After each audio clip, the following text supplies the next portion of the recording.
sense of humor, a sense of easygoingness. I just like to have fun. I like to do normal things. I like to hang out with good friends, and you know, I like normal good people, and it's, you know, it just comes down to that. I like, you know, I have a good sense of ethics and morals. I was brought up very well. I don't know. I guess I wouldn't get too into it, but I mean, you know, a good sense of humor. I have a wicked sense of humor, I suppose. But you know, just somebody that's understanding and is patient with me, because, you know, I'm all over the place in my life, and I'd like to be with somebody that can be with me and experience those things in my life as well.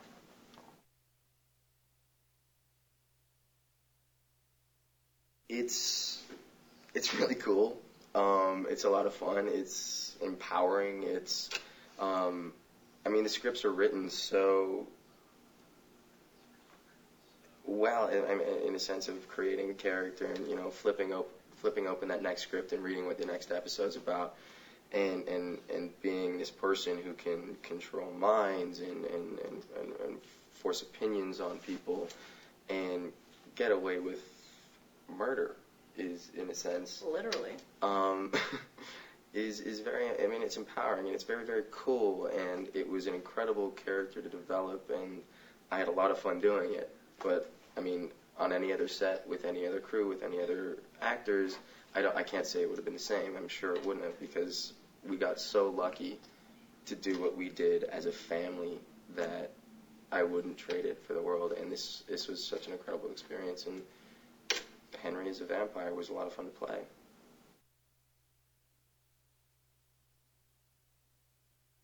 Oh, I actually tried to buy something off of one of our sets and I wasn't allowed. In the two Julian Sands episodes, there was a, this is so random, and you'll be like, yeah, I don't care, that's not very interesting. Well, aside from the sword, which I like to swing around and scare my neighbors with, there were two little brushed stainless steel nightstands kind of thing. I really wanted those, yeah, and the rental house would not let me have them. So, Acme Furniture Rentals in Vancouver, I want those tables. I will pay. Kyle would have taken the bed home, but he broke it. Multiple times. So many times. I think that they ended up just pouring a cement block to put under the bed. Because Captain Fantastic over here was always Captain like... Fantastic was always like... Yeah, smack down. Yeah. And yes. What would I take away? Sentimentally, I'd love to take the crucifix that I was chained to for 3 days straight. And he broke the chains. And I actually did break the chains. Real chains. Right, yeah. Either that or my crucifix that I wrapped around my wrist. One broke, another one got lost in that episode in 8. I thought that was a very cool character trait, because it was the balance of humanity and being able to hold on to religion, which is a very human trait, and vampires, balance of that. Yeah. So, yeah, I kind of like the crucifix.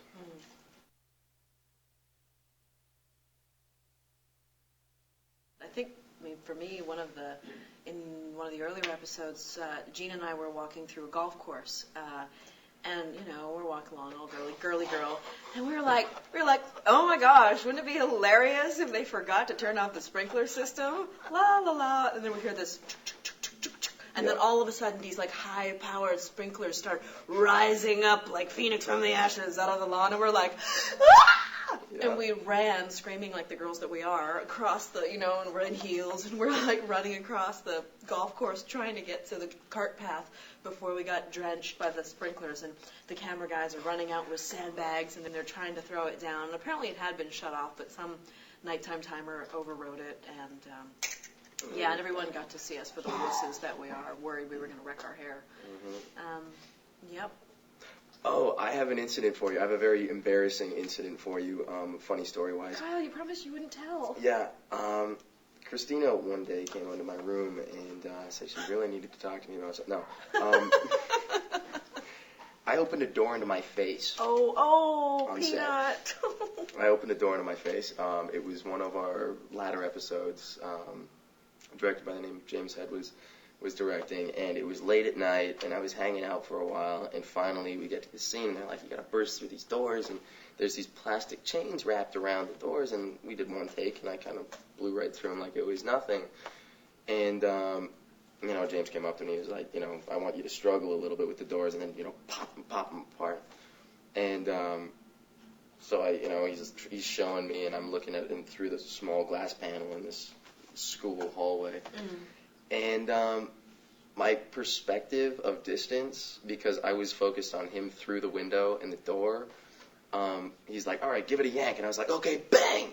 And hit myself directly in the forehead and split it. Everybody's laughing. I laughed right away. Funny. I'm like, geez, I think I cracked my head open, joking around. And I turned around to the entire crew, who's laughing and pointing at me. And slowly, one after another, their faces dropped. And then I felt the trickle of blood run down my nose. And it was just like, I really did split my head open. You can see the scar right here. And there's a very small scar. To have a telephone with. Yeah. That was. And then the next few days, of course, were about finding a way to cover it up. Put makeup on the giant bandage because it needed stitches, but that would have been incredibly Thank hard you, to Krusty, do. And thank you, Amy Vacuum Cleaner, for your incredible makeup job. Yes. Well, the vision thing has been it was a complicated issue to deal with, and of course, as anyone would do when you're playing a character like that, you do your research about it, and I've tried to clarify some things, and there are definitely things that the writers are going to clarify, when and if we come back, because what we realized early on was if anyone who was at this far progression of this disease wouldn't be able to function on the level that, just on a purely technical level, Vicky has to function on in order to do the things that she does in this. And furthermore, I mean, it is a disorder that has no cure, but it's also a slow-moving disorder. And so if she was working as a cop, what we had discussed when I signed on to do the show is that it had been a year before that she had still been working as a cop. So the vision couldn't have been at that high level of degradation. She shouldn't perhaps be pointing a gun at anyone very often.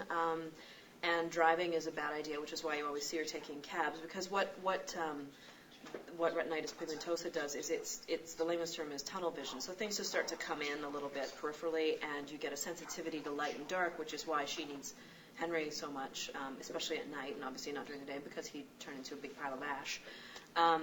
The magic has had an effect on it, and there were times where, and I don't know how much of it ends up making it to the final episode, but we had definitely had discussions about the impact of the marks and the impact of all of the things that were happening around her, and how it was, when she was in proximity to pentagram magic, it actually got a little better. So there's a little something going on there that Vicky's not necessarily sharing with everyone, or maybe not acutely aware of herself.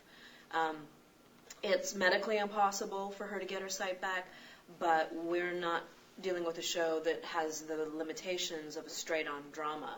And we're also practically dealing with a character that has to do certain things, or it would be me squinting and running around and bumping into things, which is funny every now and then, but as a long-term show choice, it's not great. I mean, it's one thing to do in a show like House where he has a physical disability. He's not chasing anyone down a back alley. So practically, how do you have that and then make it work for the show? I think that she might get up to some things that are not so smart in terms of the magic. I think that the magic has had an effect on it. It was definitely a choice that we discussed with the writers about, when she's dealing with all the magic that has to do with the marks. It's having some effect on it.